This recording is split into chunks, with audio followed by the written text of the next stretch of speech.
अस्सलाम वालेकुम guys, welcome back to another YouTube video. आपका भाई असद आपकी खिदमत में हाजिर है। आज की वीडियो का टॉपिक आपको थंबनेल देख के आइडिया हो गया होगा। मेरे पास काफ़ी सारी ऐसी क्यूरीज आती हैं कि हम लोग मिडिल क्लास से हैं, क्या हम लोग इटली आ सकते हैं, पढ़ सकते हैं, रह सकते हैं। तो मैं उस बारे में थोड़ी सी बात करना चाह रहा था। और देखो यार, सिंपल सी बात है। इटली आने के लिए आपको पैसे चाहिए, ठीक है।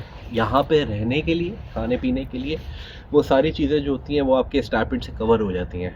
आपको स्कॉलरशिप मिल रही होती है, आप यहाँ पे रह रहे होते हो, ठीक है, पैसे मिल रहे होते हैं। तो यहाँ पे सर्वाइवल करना आपके लिए मुश्किल नहीं है।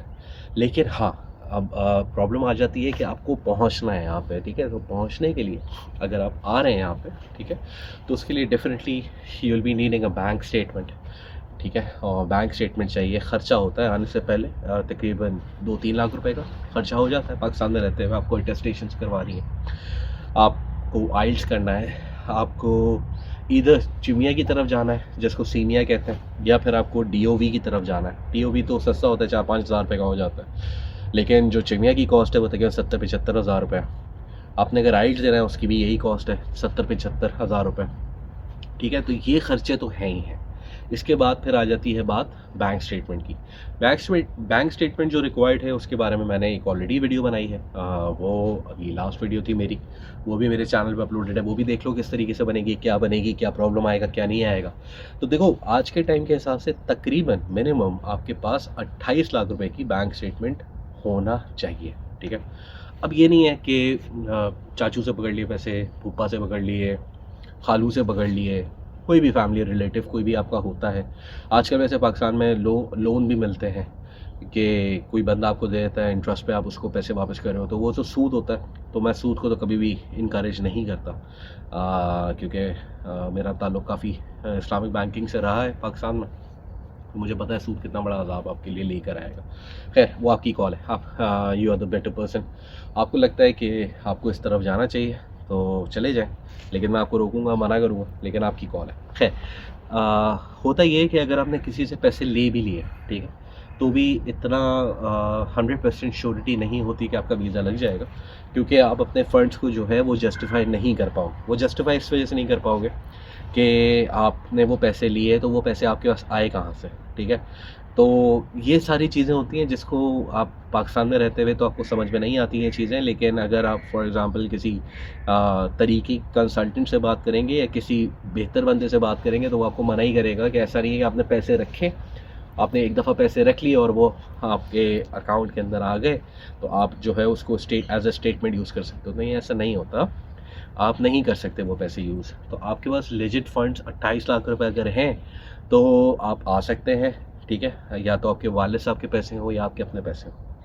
इसके अलावा देयर इज़ नो ऑप्शन, ठीक है। अगर आपके पास बैंक स्टेटमेंट के पैसे नहीं हैं तो इटली के लिए परसू करना आपके लिए बिल्कुल वायबल सोल्यूशन नहीं है। आपके पैसे भी ज़ाया होंगे पूरे प्रोसेस के अंदर, और आपके जो टाइम है वो अलग ज़ाया होगा, 1 साल निकल जाएगा। क्योंकि अभी देखो जनवरी चल रहा है और नेक्स्ट इनटेक इज़ सितंबर। तो this is the time when you start preparing your documents, when you start applying for the admissions, when you start getting the enrolment from the university. यानी कि 1 से 2 महीने के बाद एनरोलमेंट का टाइम शुरू हो जाएगा। तो अभी से अगर बैंक स्टेटमेंट मेंटेन नहीं करोगे तो फिर उसके चांसेस कम हो जाते हैं। तो अगर बैंक स्टेटमेंट ही मेंटेन नहीं हो सकती तो फिर आप कैसे आ सकते हो। तो मिडिल क्लास पर्सन, मेरे ख्याल से मिडिल क्लास भी के अंदर भी 2 क्लासेस आती है। एक लोअर मिडिल क्लास आता है, एक अपर मिडिल क्लास आता है। तो अपर मिडिल क्लास या लोअर मिडिल क्लास हम इसी तरीके से कैटर कर सकते हैं। कोई लोग अपने आप को लोअर मिडिल क्लास कह रहे होते हैं, कोई लोग अपर मिडिल क्लास कह रहे होते हैं। तो सिर्फ और सिर्फ इसको इस तरीके से देख लो कि अगर 28 लाख रुपए से ऊपर की बैंक स्टेटमेंट मैनेज कर सकते हो तो ही आप इटली आ सकते हैं, ठीक है। ख़त्म, इस पर और कोई डिस्कशन नहीं है, ठीक है। वो पैसे किस तरह मैनेज होने हैं वो मैंने लास्ट अपनी वीडियो के अंदर बताया, वो आप देख सकते हैं, समझ में आ जाएगा। वो नहीं समझ में आता तो मुझसे पूछो। मेरी जो एड ब्रांड मेरा ब्रांड है कंसल्टेंसी का, उससे मत पूछो यार। वो सिर्फ बिज़नेस रिलेटेड क्यूरीज देख रहे होते हैं। अगर कंसल्टेंसी करानी है तो उधर जाओ।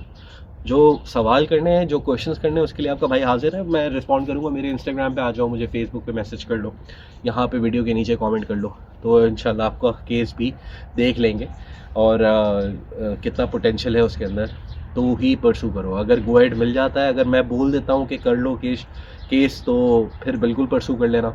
और अगर मैं मना कर रहा हूँ तो प्लीज़ कुछ सोच समझ के मना कर रहा हूँ कि मत करो, ठीक है। ऐसे बहुत स्टूडेंट्स ऐसे नाराज़ हो जाते हैं कि आपने मना कर दिया। तो भाई मैं आप लोगों को बचा रहा हूँ, आप लोगों का टाइम बचा रहा हूँ, आप लोगों के पैसे बचा रहा हूँ। अगर मना कर रहा हूँ तो डिसहार्ट मत हो, कोई और कंट्री देख लो। फिर मुझसे ये भी पूछा जाता है कि कोई और कंट्री सजेस्ट कर दें, तो फ़िलहाल मेरी इतनी इन्फॉर्मेशन किसी और कंट्री के बारे में है ही नहीं, मैं आपको क्यों गलत गाइड करूँ, ठीक है। तो इटली के लिए तो आई एम 100% श्योर कि अगर दे दिया, अगर आपको बता दिया कि आपकी जो प्रोफाइल है वो हो जाएगा, आगे केस अप्रूव हो जाएगा, आगे इतनी मुश्किलात नहीं आएंगी, तो ही इटली को परसू करो यार। और मैं सिर्फ मैं नहीं हूँ, मैं एक अदना सा एक आप लोगों का एडवाइज़र आप कह लो, लेकिन ऐसे बहुत से यूट्यूब चैनल हैं जिसको फॉलो कर सकते हो। पास्ट के अंदर जो जिस तरीके से लोग आते थे अब वो नहीं आ सकते हैं, ठीक है। अब वो नहीं आ सकते। 1 महीना पहले पैसे डलवाओगे, 28 लाख रुपए किसी से बोरो करके डलवाओगे, तो अब ऐसा नहीं होगा, ठीक है। पहले लोग अपनी गाड़ियों की सेल डीड भी लगा देते थे, ठीक है, घर की सेल डीड लगा देते थे, उस पर भी वीज़ा लग जाता था। लेकिन अब ऐसा नहीं होता। वो सेल डीड आपकी, वो फंड्स भी वेरीफाई होने चाहिए आपके इनकम रिटर्न्स के थ्रू, टैक्स रिटर्न्स के थ्रू आपके वो फंड्स जस्टिफाई होने चाहिए। तो एक मिडिल क्लास बंदा जिसके पास अगर वो 28 लाख रुपए से ऊपर की बैंक स्टेटमेंट रख सकता है, ठीक है, या 30 लाख रुपए की बैंक स्टेटमेंट, जितने ज़्यादा फंड्स लीगल जस्टिफाई कर सकता है तो ही वो आ सकता है। इसके अलावा भी काफ़ी सारी चीज़ें होती हैं, लाइक आपकी यूनिवर्सिटी, आप किसी यूनिवर्सिटी में जा रहे हो, किसी फारिग की यूनिवर्सिटी में जा रहे हो, तो वो एम्बेसी को पता होता है कि ये कौन सी यूनिवर्सिटी में जा रहा है, इसकी इंटेंशंस क्या हैं, ठीक है। आजकल पिछले साल हमारे जो यहाँ पाकिस्तान से केसेस रिजेक्ट हुए, उसकी इंटेंशन ही क्लियर नहीं थी, आप लोगों ने कवर लेटर सही नहीं ड्राफ्ट किए हुए थे, ठीक है। तो इंटेंशन क्लियर होना और ये टाई दिखाना है कि आप पाकिस्तान वापस आओगे, ये अगर आपकी दो चीज़ें जस्टिफाई होती हैं तो ही आपका वीज़ा लगने के चांसेस हैं और लग सकते हैं। और ये ऐसा नहीं है कि सिर्फ पाकिस्तान से हुआ है, ये इंडिया से भी हुआ है। इंडिया से भी बहुत से वीज़ास रिजेक्ट हुए हैं इसी बेस के ऊपर, जिनकी बैंक स्टेटमेंट क्लियर नहीं थी। वहाँ पे तो स्टूडेंट लोन्स भी मिलते हैं गवर्नमेंट की तरफ से, उनके पास उसकी भी श्योरिटी थी, स्टिल वो नहीं उसको जस्टिफाई कर पाए और अपने टाइज भी नहीं दिखा पाए। तो सिर्फ हम लोग नहीं हैं, इंडियंस भी हैं। इंडिया से काफ़ी लोगों ने मुझसे रब्ता किया और मुझे बताया कि हमारे ये प्री रिजेक्शंस आए और रिजेक्शंस आए। तो सीन ये है कि ये थोड़ी सी चीज़ें अगर इसको सॉर्ट आउट कर लोगे तो ही चांसेस बेहतर होंगे यहाँ आने के लिए, ठीक है। तो अगर स्टिल कोई कन्फ्यूजन है अपने आप को, अगर आप इस कैटेगरी के अंदर लाते हो कि आप मिडिल क्लास से हो या लो मिडिल क्लास से हो, बैंक स्टेटमेंट है 28 से 30 लाख रुपए की, अगर वो जस्टिफाई फंड्स हैं तो ही इटली का केस परसू करना, अदरवाइज नहीं करना, ठीक है। मिलते नेक्स्ट वीडियो में यार, अपना ख्याल रखना, चाओ।